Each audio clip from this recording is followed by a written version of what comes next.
This episode of Movers, Shakers, and History Makers is brought to you by Ace Beer Growlers, your one-stop shop for beer, wine, Traeger grills, and all your grilling and smoking essentials. Mention promo code PODCAST and get $1 off any sauce or rub in the store. You can visit them at their location in downtown Newnan on West Court Square, directly next to Piedmont Newnan Gym.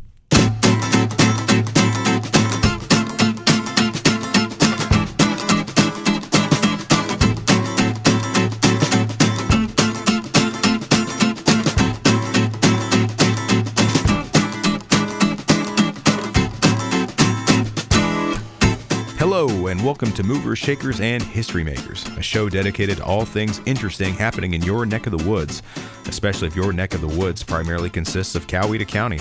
It's a place for showcasing stories and newsmakers from the past and present. I'm your host, Clay Neely, and for our debut episode, what better way to talk about history makers than the story of Gandy Glover? For those of you who may not know about Gandy, he was one of a kind, to say the least. Gandy was a top-performing real estate agent in Coweta County for most of his career, but he also served as a two-term mayor of Newnan. Most may remember him as an avid outdoorsman who eventually found his way down to the Florida Keys to try his hand as a fishing guide before his untimely passing in 2011. Chances are, if you talk to someone who's lived in Newnan for an extended period of time, they probably have a Gandy story. Now, unfortunately, I never got the opportunity to meet Gandy, but I've had the chance to hear some amazing stories from those who knew him and loved him. So when I started asking around to see if folks might want to share him, I was pleasantly surprised how many people said yes. So for our first episode of Movers, Shakers, and History Makers, I'll be talking to Frank Barron. Frank really needs no introduction himself. A lifelong resident of Newnan, Frank worked alongside Gandy for over 35 years at Lindsay's Real Estate and has amassed a lifetime of amazing adventures with Gandy. Frank was kind enough to come over and share some of his favorites, and I couldn't be happier to begin our podcast series with a variety of Gandy stories told by Frank. Now, I'm not doing much talking in this episode, and you'll probably see why. So sit back and enjoy this episode of Movers, Shakers, and History Makers. I hope you learn a little and laugh a lot. I sure did. So without any further ado, here's Frank Barron. Well, one thing I'm going to start with, we talked about last time. Can you just give people just a basic who he was, essentially? Yeah. I mean, he's been many things. Oh, yeah, he's right. He's been a lot of things. He of course, he grew up in the same neighborhood as we did over in Featherston Heights and Rockinwood, and his brother Taylor and I were the same age, and Gandy was older, of course, but we always kind of admired him because he was always doing kind of outlandish things, and everybody just kind of stood in awe of him because of all the outlandish things that he would do. Yeah.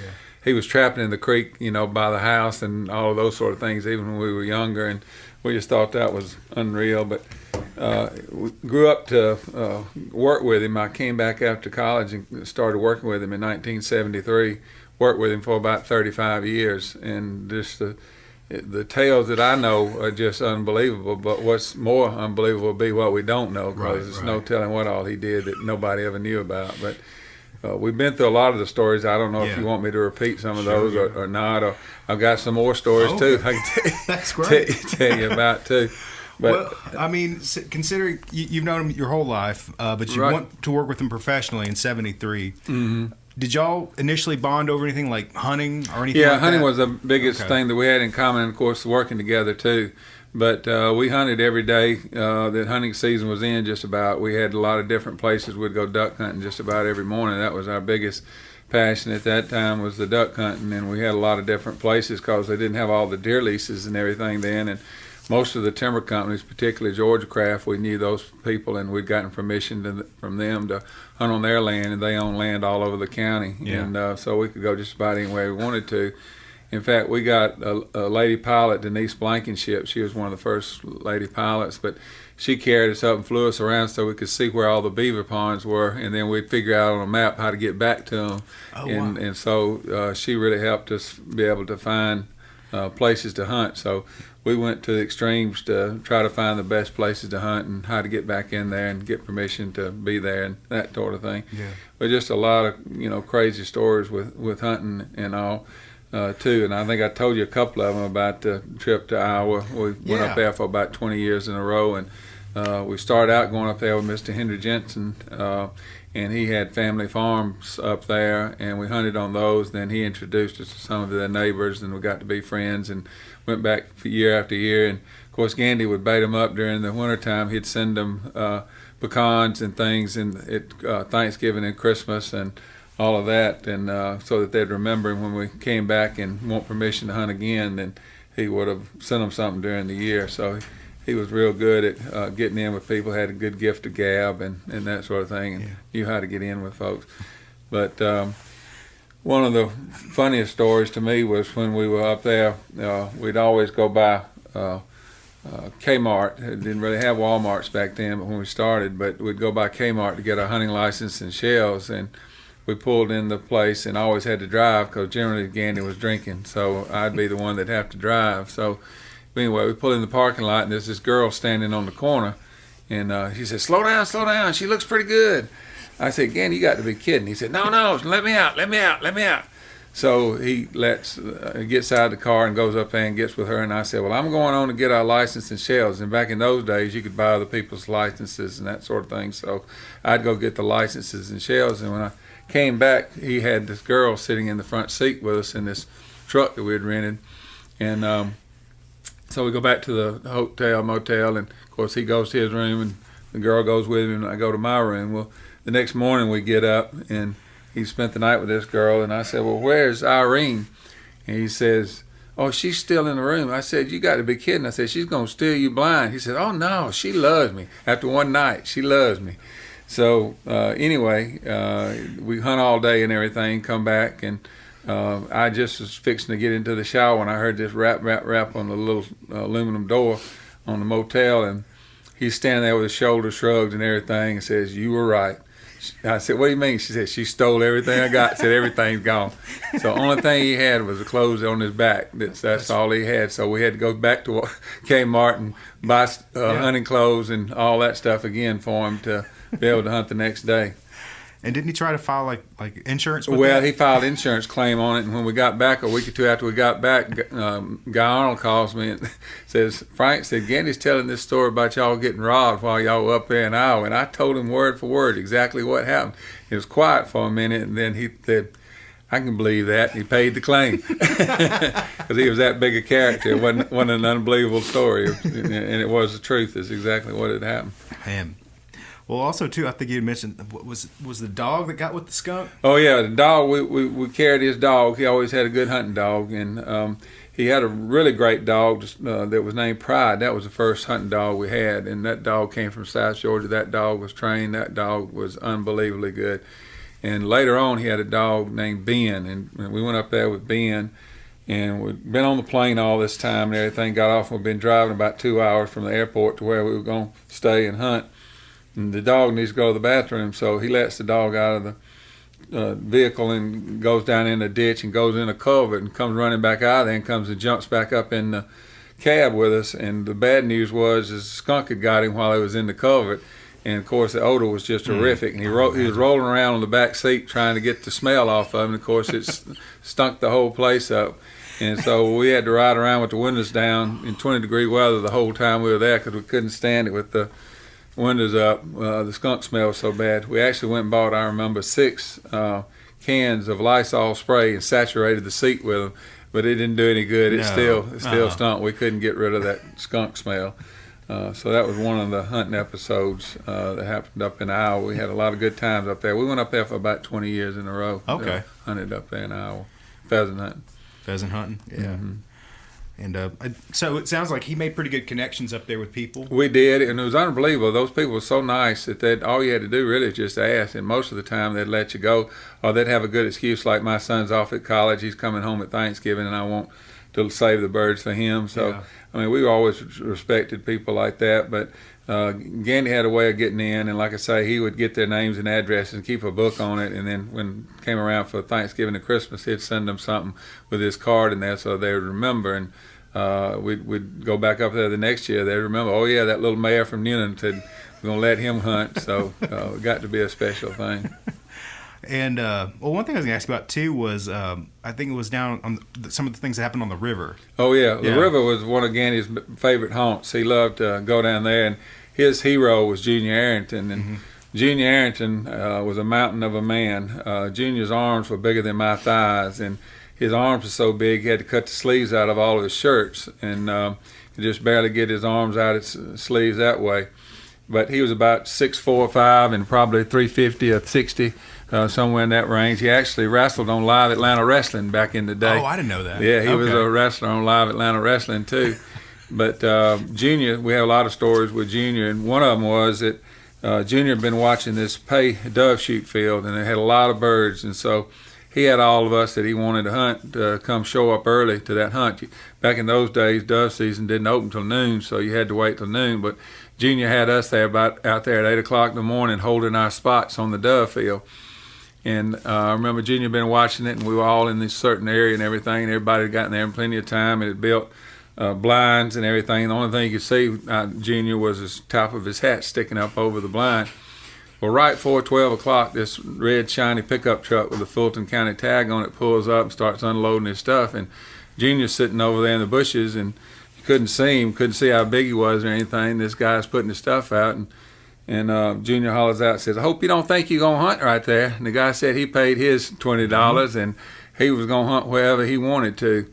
And Junior stands up, starts walking to him, doing his arms like this, and he says, "Fella, there's two things I like to do, is to fight and shoot doves. And it doesn't matter to me which one we do today, but you ain't hunting right here." So the guy pulls all this, once he sees Junior coming towards him like that, he did the smart thing. He packed all his stuff up and left. As soon as things settled back down again, Gandy hollered out, sitting over there probably about 135 pounds wringing wet, and says, "Junior, you wouldn't have talked to him like that if I hadn't been here to back you up." I mean, that's just how crazy stuff they said all the time. It was hilarious going back and forth between them all the time. Gandy even ended up preaching Junior's funeral, by the way. I know that. Yep, Gandy was not a preacher, but Junior had asked him to preach his funeral, and Gandy had some verses of scripture he read and everything, but the bad thing Gandy did is, of course, all the family and friends and children and everybody else. Well, Gandy starts telling all the bad stories he knew of Junior at the funeral.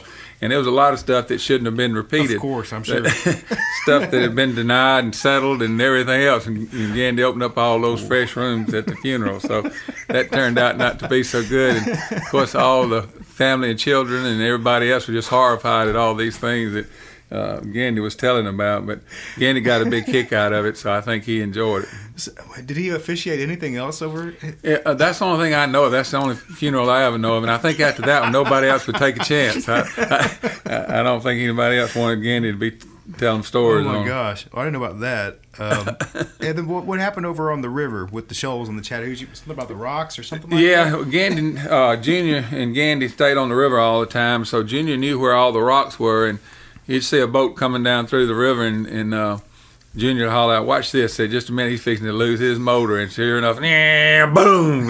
He'd hit a rock out there. Junior knew where all the rocks were, and of course, other people didn't. It looked, one stretch of water looked like any other stretch of water, but people would tear up the boats and things, and Junior knew about it. But another time they were down there fishing. Actually, I was with them then. We were down there fishing, and we were catching fish like crazy. And Junior's sister, Jeanette, was sitting over on the bank, and she was catching fish like crazy. Well, this brand new bass boat pulls up right between us and starts catching fish, and of course it makes it where Jeanette can't throw out anymore because the boat's sitting right where she was catching her fish. So we're just sitting right on the other side of them. Now all three of us can see each other and hear everything that's going on.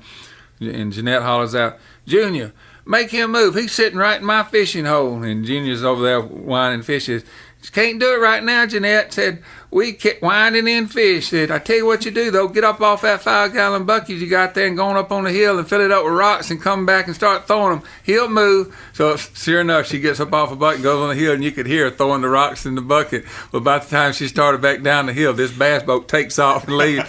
Junior solved the whole problem, and nobody had to move. So that was another thing I was going to ask you about, because I remember something about when it was another day of great fishing, right? And then we said we're going to do would take him. Yeah. This was what happened right? was Gandy was running for mayor, and we decided one of the things that might help him get elected mayor was if we gave fish away. So Junior calls up Gandy and says, "I tell you what you do." Said, "You get old Frank Barron and said, y'all come down there. Said, we'll catch all the fish you want." So we went down there and we carried 6 5-gallon buckets with them. We thought, well, that'll be plenty of fish. And so ain't no way we're going to catch that many. So we go down there and we start catching crappie. And Junior had rods rigged up with us where he had 3 crappie jigs on there at a time. So every time we were throwing out, we were each winding in 3 crappie at a time. And these were nice big crappie. Junior knew exactly where they were in the shoals. They were making a spawning run out of West Point Lake up the river. And he is the only one that knew exactly where to get, but he'd be right there on top of it. When he called, we dropped whatever we were doing and went. Oh, yeah. But anyway, we caught so many fish, the bottom of the boat was filling. By the way, Junior made these boats. He handmade these wooden boats and could do them all, and he'd nail them so tight and all. They hardly needed any tar or anything. The swelling of the wood would make the boats airtight, watertight. Holy cow. So anyway, we were in that boat and filled it up with fish and everything. We said, well, what are we going to do now? Well, all our buckets are full and all these fish are still in the bottom of the boat. What are we going to do? He said, I tell you what, I just bought a new refrigerator. Said the box is still on the back porch. Go up and get that box and bring it down here, and we'll fill that box up. So we bring a refrigerator box down there, and start dumping 5-gallon bucketfuls of fish in the back of that truck into the refrigerator box. And sure enough, we fill that refrigerator box up till it's about halfway full. So we go over and ride through Newnan, hollering out, come get your fish and vote for Gandy Glover for mayor. And people were coming out of the houses with pans and pails and buckets, and we were giving them fish and said, now, remember now, you got to vote for Gandy Glover. So I don't know if that swung the tide or not, but I think it helped him a lot. Well, yeah, I mean, because I think, didn't you say that was his first time running an EV? Joe Norman. Joe Norman, who was a 24-year veteran, and Gandy beat him the first time, so the fish may have been the difference. I don't know. Well, during his time as mayor, what are some of the things that kind of stick out to you? Gandy ran as a platform of 2 or 3 things. One is they had a pigeon problem downtown, and the city of Newnan was about to pass a proposal to spend like $2,500 to poison the pigeons, and of course that met with a lot of opposition because people didn't want them poison the pigeons, afraid it was going to poison pets and other things. So and a lot of people just didn't like the part that they were going to poison them. So anyway, Gandy came up with the idea that he would shoot them all. If they'd buy the bullets, he'd shoot them all. And what he did, he'd ride around with his Cadillac that had a moonroof on it, and that thing would go, and the wind would go back, and you'd see a barrel stick out of the thing, and he'd shoot them off the courthouse or off the buildings around town, and these pigeons would come just falling down to the ground and that sort of thing. So Gandy was going to eliminate the pigeon problem, and he did a pretty good job of it. He pretty well got rid of them there for a while. But that was one of his platforms. Another platform, since he and Joe Norman had gotten kind of angry with each other, he had decided he was going to remove this stop sign. Joe Norman had put a stop sign over on First Avenue where 5th Street came in, and he lived over there on 5th Street. So he just would save him having to wait to pull out. He had a stop sign there that traffic would have to stop. Well, Gandy got rid of that stop sign. I remember that was the second, one of his pillars of his campaign. So he didn't have a lot of things, but those were 2 of them that I remember. One was the pigeon problem, and the other one was he wanted to remove that stop sign. And I think that really was just to poke at Joe more than anything else. And so, they got in a fist fight too. I don't know if you knew about that. No. Well, it's reported. Now I didn't see this, but I was told. And people started telling me that after the election and everything, that Joe was mad about it and everything. And Gandy and Joe had some words, and so it wasn't a good situation. But was it a campaign? Campaign thing got kind of hot with each other and that sort of thing. So anyway, supposedly people came up to me and said, you need to tell Gandy that Joe Norman's going to get him. He says he's going to whip his ass, basically. So I told him, I said, well, I put my money on Gandy. He said, what are you talking about? Joe's a big fella and Gandy's a little old wormy thing. And I said, yeah, but one thing I know about Gandy, he's not going to fight fair. So he sure enough, he had a pistol in his back pocket the whole time. So he wasn't thinking about getting into a fist fight. He was going to end it right quick. But they were up on the court square, and supposedly Robert Davenport saw it happen. But anyway, they got into a fisticuff there on the court square. This is the old mayor and the new mayor, and I don't think many people know about that, but they got in a fisticuff on the court square. But Gandy handled it right. Yeah. Joe did knock him down, and so Joe won the fight. But Gandy got up and laughed about it, and so that was as far as it went. So, all right. So he handled it well. So I had to give Gandy a plus on that. And so, when he was a mayor, would you say? I mean, was he there for about 2 terms? Was that about? He went 2 terms. That's right. And supposedly, when he got beat by Keith Brady, he came up to Keith after the election and said, "Don't get too close, I might kiss you on the lips." He was so happy not to be mayor again. So it was a blessing in disguise. That's right. All right. Well, was that campaign okay in terms? Yeah, of, that was fine. As far as I know, I never knew there was any problem with that. And Keith, of course, has done a really good job as mayor too. You think about it, we've only had how many mayors? Well, see, I think Keith's been it since then. Yeah. So we hadn't had that many mayors in the last few years, incredible. That's for sure. Yeah. Keith made a long run of it, and Joe made a real long run of mayor, too. Yeah. Joe did a good job, too. Joe did a real good job. Yeah. It's just such a odd personality that he and Joe couldn't get along, I think. Yeah. We're going to take a quick break to bring you a word from our sponsor. Folks, Ace Beer Growlers is Coweta's most extensive dealer for Traeger wood fire grills. And if you'd rather spend more of your time with your family instead of over the grill, take advantage of wood fire technology from Traeger today. It's as easy as set it and forget it.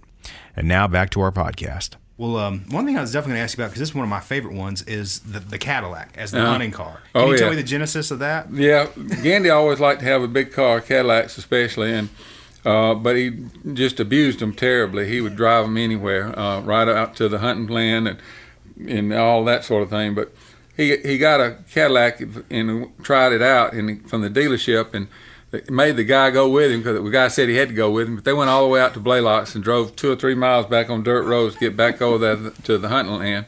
He wanted to be sure that the Cadillac would make it before he bought it. So sure enough, they go back in there, and the guy's just horrified that he's tearing up his car, going through all these mud and bad ruts and everything else. And they get over there and everything again. He said, that's fine, he'll do it. So he went on and bought it.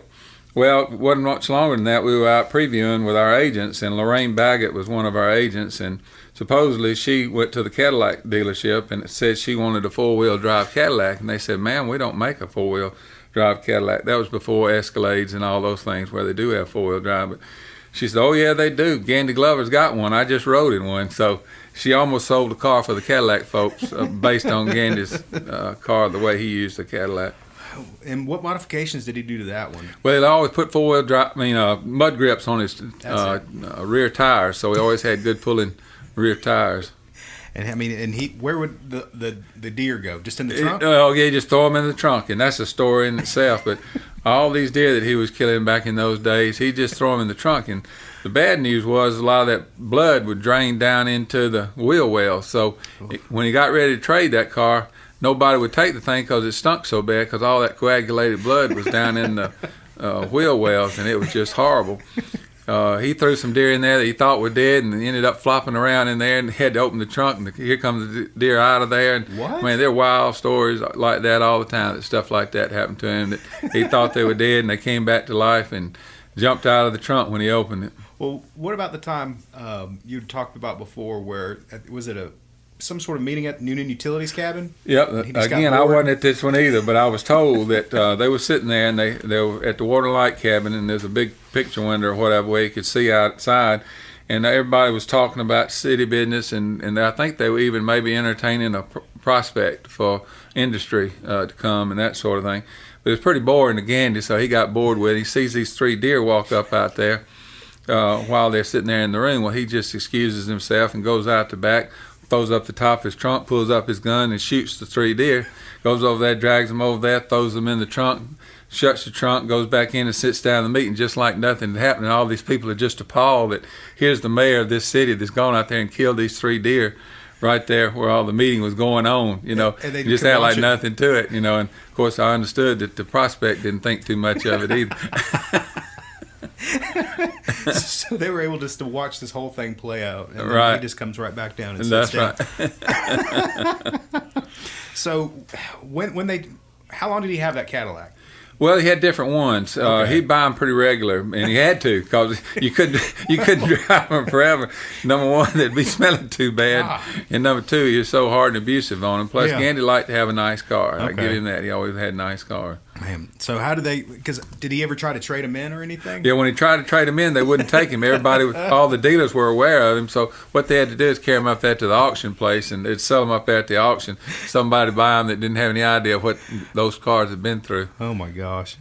Well, one thing I was going to ask you about was his move down to kind of Key West. What prompted that move, and what did he believe? Yeah, I think Gandy sort of went through a midlife crisis, if you will, and decided he wanted to go to Key West, and he went down there, and he liked what he saw, and he wanted to get involved in it, so he ended up getting his own boat, and he bought a little place for him to stay down there and that sort of thing. He started going down there, and he'd sometimes spend the whole summer down there in Key West, and ended up developing quite a reputation and everything for that. And unbeknownst to me, I found out later that he was, whenever he did something bad, he'd tell him his name was Frank Barron. But so he was, when I went down there, he asked me to come down there and go fishing with him and visit him and everything. We're going to this one place, and he says, now when people come up to me, they ask about Frank Barron, they're going to be talking to me, not you. I said, what?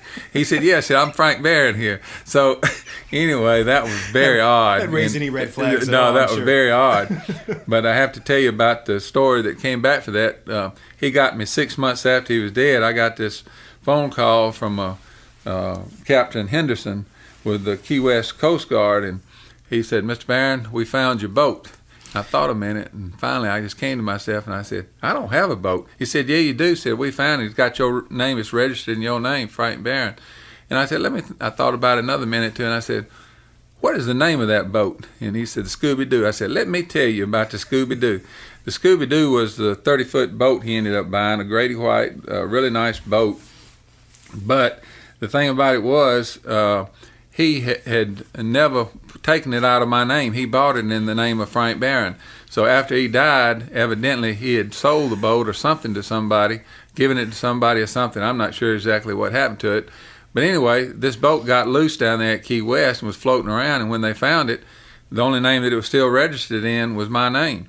So I said, I tell you how you can solve this case. And they said, how is that? And I said, if you'll go in any bar or place like that down there in Key West, and just say, ask for either Gandy Glover or Frank Barron. Does anybody know Frank Barron or Gandy Glover? And I said, they can tell you exactly what he did with that boat.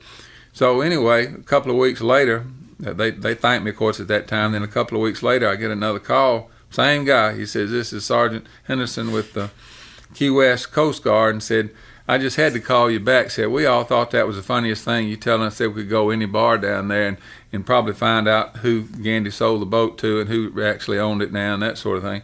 Said, the second place we went into, they knew the whole story. Said, we just wanted to thank you for solving that case. Said, we didn't have any idea how we were going to find out whose boat this was but thanks to his reputation, it was easy to find. So did you ever go down there while he was a guide? I went with him one time. Like I say, I went down. He asked me to come in there and fish with him. And I think right when he was starting out, I think I was sort of the trial, the guinea pig to see how it went and everything. Mm-hmm. We actually caught some fish. I remember we caught about a 30-something pound dolphin, and we caught, I think it was 42 yellow snapper. Mm-hmm. And we put all those fish in a cooler and brought them back. And we were supposed to be on our plane, and we were pushing it right to the limit. But Gandy had to sell those fish. He wanted to get the money for those fish. I think he wanted to prove he could make it as a guide. So we took those fish by this fish market and sold those fish, and he made a good bit of money on it. So I think that helped him to decide that was a way maybe he could make a living, was catching fish and selling them and getting people to pay him to ride. But we ended up having to run through the airport like the Claxons ad, just flying down through there and last minute get on the plane and that sort of thing. So, but that's just typical when you go with Gandy. That's the way it was. Well, it sounded like he was probably a good fit to be a fishing guy. I mean, especially if you had no idea who the guy was, and then you're on a boat with him, and you're like, this is different. I remember this. We were out there. He had, of course, all this electronic equipment and everything, which would get you to a point to fish and where the reefs were and those sort of things. But we'd been going for several hours out through there, and you couldn't see land in any direction. He cuts the motor off and says, now, which way is it back home? And I thought, my Lord, Gandy, I don't have a clue. And I looked around, and finally I said, I believe it's this way. And he said, well, if you do that in about 3 hours, you'll be in Cuba. So that electronic, if something happened to that, we'd have been lost. You bet. Holy cow. Yeah, that's way before smartphones and all that jazz, man. That's right. Oh, my gosh. Yeah. Well, one thing I forgot to ask you about, and I think that's one of his better-known stories here, is can you tell me about the burglar alarm? Okay, I mean, all right. Yeah, a lot of people know about that story. I've forgotten which holiday it was, but it was a holiday, and the burglar alarm down at the chiropractic clinic went off, and it was ringing like crazy. And he called me right before supper time and said, this alarm's going off, and said it's keeping everybody up, and said, I'm just not going to put up with it any longer. I'm going to take care of it. I said, what are you going to do? He said, well, I'm going to get something to eat, and when I come back, if that thing's still ringing, I'm fixing to shoot it off. I said, oh, Gandy, you don't want to do that. He said, yeah, that's what I'm going to do. So anyway, he lived on Temple Avenue, number 10 Temple Avenue, and the burglar alarm was right down there at the corner of Jackson and Powell. And so he walks down there, and things still going off. Well, he fires one shot and knocks it off the wall, but it didn't stop it from ringing. It was still hanging on by the wire, so it's still ringing, so he has to shoot it a second time. Well, as luck would have it, there's a policeman over on Jefferson Street that hears all this going on and sees this guy dressed in black running back up through the street there from the scene. Yeah. So he follows him up there, and on the way back, Gandy sees the cop car coming after him. So he throws the shotgun down and runs on in the house. Well, the policeman comes to the door, knocks on the door, and Gandy comes to the door, rubbing his eyes like he's been asleep or something. The guy was waking him up. Well, anyhow, the cop wanted to know, did he know anything about that shooting down there? And Gandy says, no, I don't know anything about that shooting. He said, can you explain to me why I saw somebody running from the scene up to your house and go in the front door, and then I saw you throw down something. I went over there and picked up the shotgun. It's got your name on it. The city had given him a shotgun in his retirement from mayor, and it had his name on it, Mayor Gandy Glover. So there wasn't any doubt that it was him and his shotgun, and I think they ended up having to pay a fine or something. But it was a big to-do about it at the time. But a lot of the neighbors around there were really grateful to Gandy for having getting that alarm off, because at least they got to sleep the rest of the weekend. I mean, he's a hero. Well, some of the things, I obviously have some new stuff. I was going to see what you had in terms of some stuff we didn't talk about last time. Yeah. I think one of the things, of course, we talked about Junior's funeral. Didn't go in a lot of detail on that, but with people still alive, it may be better not to go into a lot of details on some of the activities there. One of his favorite times was Halloween. Of course, being a character, Gandy loved Halloween. He'd have a big display and everything. But one of the things he did is that he would hide in the bushes. He'd have Becky or Debbie or somebody greet the door and give out the candy and everything. Then all of a sudden in the bushes, he'd hear the chainsaw crank up, or he'd have a hose hooked up, and he'd turn the hose on and start spraying them down on the porch and that sort of thing. So it got where kids were terrified to go over there, and then the older kids were kind of just enthralled with it, going over there, the thrill of it, to see what would happen, because you never knew what Gandy would do. But those are two things that I know he did. He'd crank up a chainsaw and scare them all to death like he's going to saw them all up. And the other thing was he'd wet them down with a hose. So Halloween was a big time for him. And then you and I talked just a minute ago a little bit about Forrest Gump. Yeah. When the movie Forrest Gump came out, I went and saw it, and I thought this is the greatest movie, and I could just see Gandy in that movie, a lot of the things he was doing. So I told Gandy to go see it, and Gandy went to see it, and he just became enthralled with it and just sort of adopted the personality of Forrest Gump. He'd go around wearing those rubber boots, up to his knees, and shorts and nose on and everything, just kind of looked comical. But he did that for a couple of years there. He just really adopted the Forrest Gump character and really enjoyed all the things like that, and tried to play on that some. Yeah. So that was a good thing. And then, let's see, I was thinking of another thing, was just so many little things. Like at our office one time, we had a fellow named David McMichael that worked for us, super nice guy, the nicest guy you could think of. Well, anyway, Gandy liked to irritate him because he had a temper a little bit, and so Gandy would do things that would get under his skin and everything.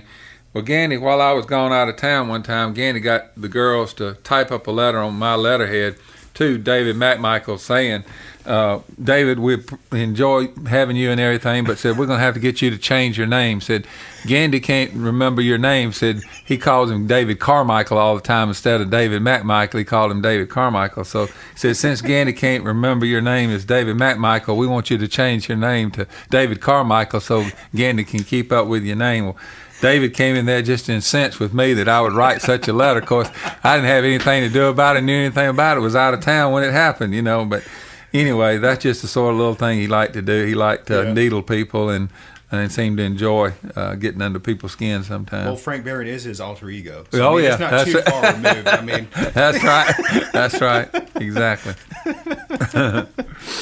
Well, that's great. And one thing I was going to ask you about was, I think it was over. Did he have a property over at Wynn's Pond? Well, he had his family had a cabin over there at Wynn's Pond. He did a lot of crazy things out there.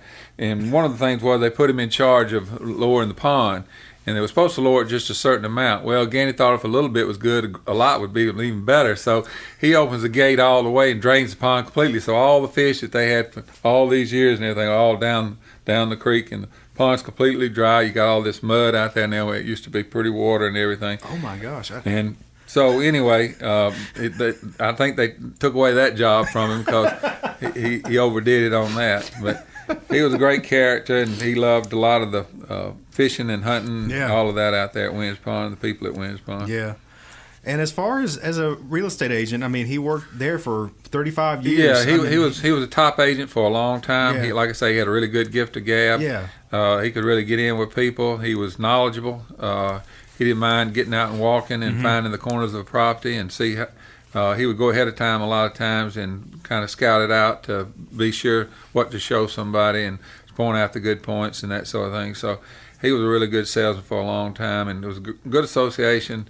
Until towards the end, and then it just kind of deteriorated. But at that time, I think he had some problems, more so than that anyway. Well, one story that you said I thought was particularly poignant was even at the end, you had that chance to reconnect with him before he died, which I think a lot of people actually ended up having to fire Gandy, which was one of the tougher things I've had to do in my life. But at the time, I knew it was the right thing to do.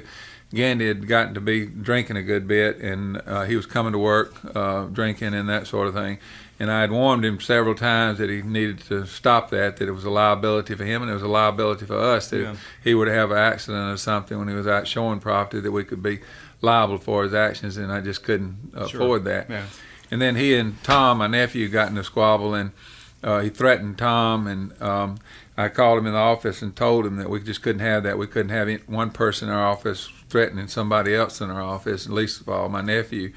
So I explained that to him and everything, and he said he wasn't going to apologize and that it wasn't a threat, that it was a promise and all of this. And so I reminded him, I said, Gandy, we've been friends for 35 years, and you've been with us a long time. You've been a valued employee and all this. But I said, if you don't apologize, I'm going to give you one more chance, just because we've been such good friends and everything.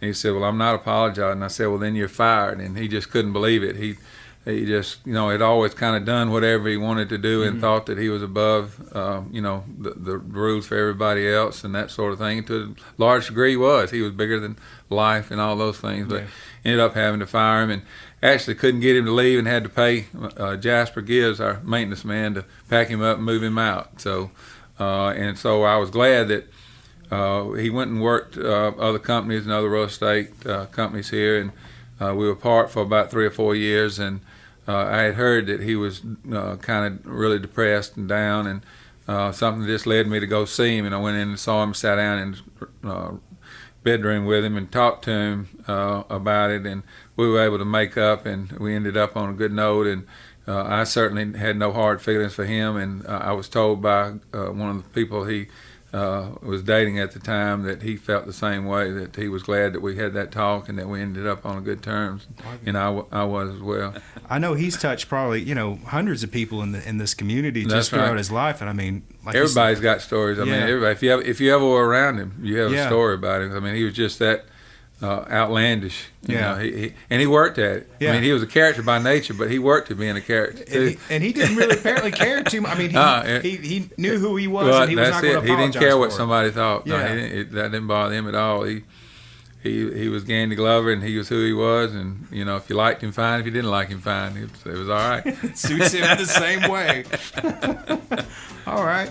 Well, I want to thank you again for coming over here and sharing stuff with me. I love these stories, and I know everyone else will too.